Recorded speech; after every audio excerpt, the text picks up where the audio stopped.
আসসালামু আলাইকুম ওয়া রাহমাতুল্লাহি ওয়া বারাকাতুহু। সুপ্রিয় দর্শক, আজকে আমরা সাইয়্যিদুল ইস্তিগফার মশক করে মুখস্থ করব ইনশাআল্লাহু তাআলা। প্রিয় দর্শক, সাইয়্যিদুল ইস্তিগফার সম্পর্কে আরও অনেক ভিডিও আমি করেছি, তো আজকের ভিডিওটি আরও নতুন করে আরও সুন্দর করে আপনাদেরকে শেখাবার জন্য ইনশাআল্লাহ এই ভিডিওটি করছি। তো চলুন আমরা শুরু করে দিই। আউযু বিল্লাহি মিনাশ শাইতানির রাজীম।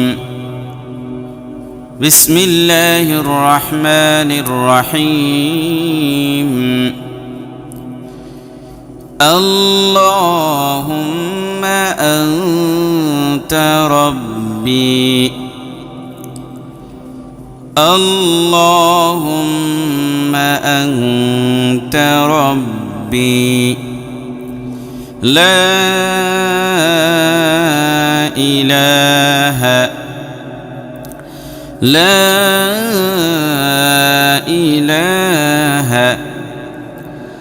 اللهم أنت ربي، لا إله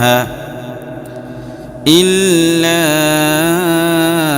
أنت خلقتني،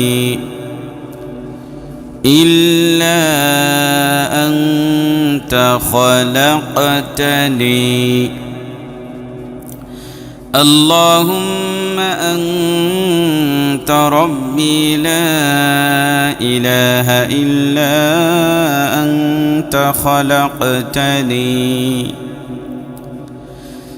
وأنا عبدك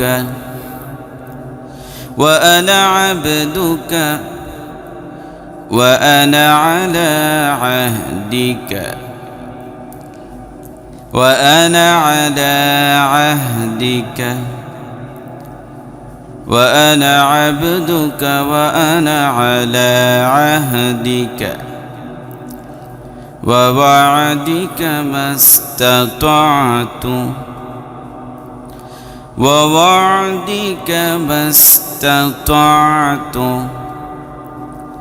وأنا عبدك وأنا على عهدك ووعدك ما استطعت وأنا عبدك وأنا على عهدك ووعدك ما استطعت أعوذ بك من شر ما صنعت، أعوذ بك من شر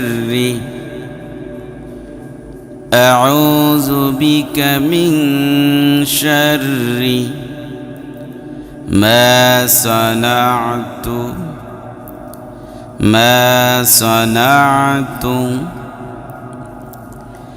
أعوذ بك من شر ما صنعت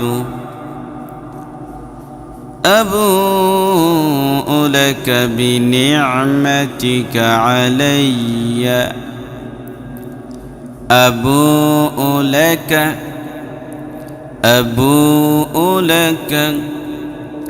بنعمتك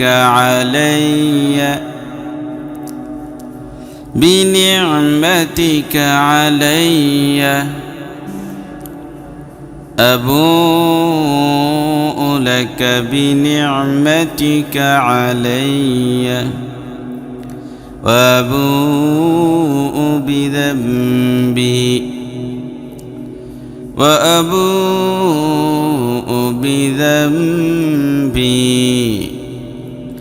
أبوء لك بنعمتك علي وأبوء بذنبي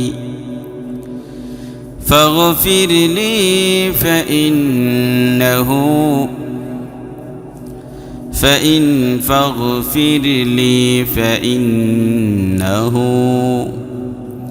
لا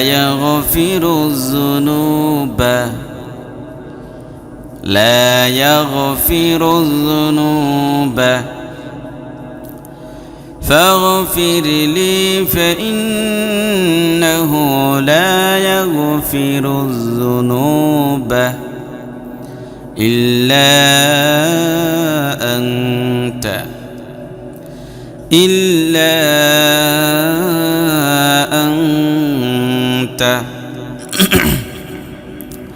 فاغفر لي فإنه لا يغفر الذنوب إلا أنت পুরোটা একসাথে اللهم أنت ربي لا إله إلا أنت خلقتني وأنا عبدك وأنا على عهدك ووعدك ما استطعت أعوذ بك من شر ما صنعت أبوء لك بنعمتك علي وأبوء بذنبي فاغفر لي فإنه لا يغفر الذنوب إلا أنت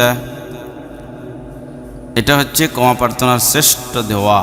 রাসূলুল্লাহ সাল্লাল্লাহু আলাইহি ওয়াসাল্লাম ইরশাদ করেছেন, যে ব্যক্তি সুদৃঢ় বিশ্বাসের সঙ্গে সকালে সাইয়্যিদুল ইস্তিগফার পাঠ করবে, সে যদি সন্ধ্যা হওয়ার আগে মারা যায় তবে সে জান্নাতে প্রবেশ করবে। আর যে ব্যক্তি সুদৃঢ় বিশ্বাসের সঙ্গে সন্ধ্যায় সাইয়্যিদুল ইস্তিগফার পড়ে, সে যদি সকাল হওয়ার আগে মারা যায় তবে জান্নাতে প্রবেশ করবে। সুবহানাল্লাহ। প্রিয় দর্শক, এই সাইয়্যিদুল ইস্তিগফারটা আপনাদের সামনে মশকু করলাম, তো আশা করছি ভালো লেগেছে।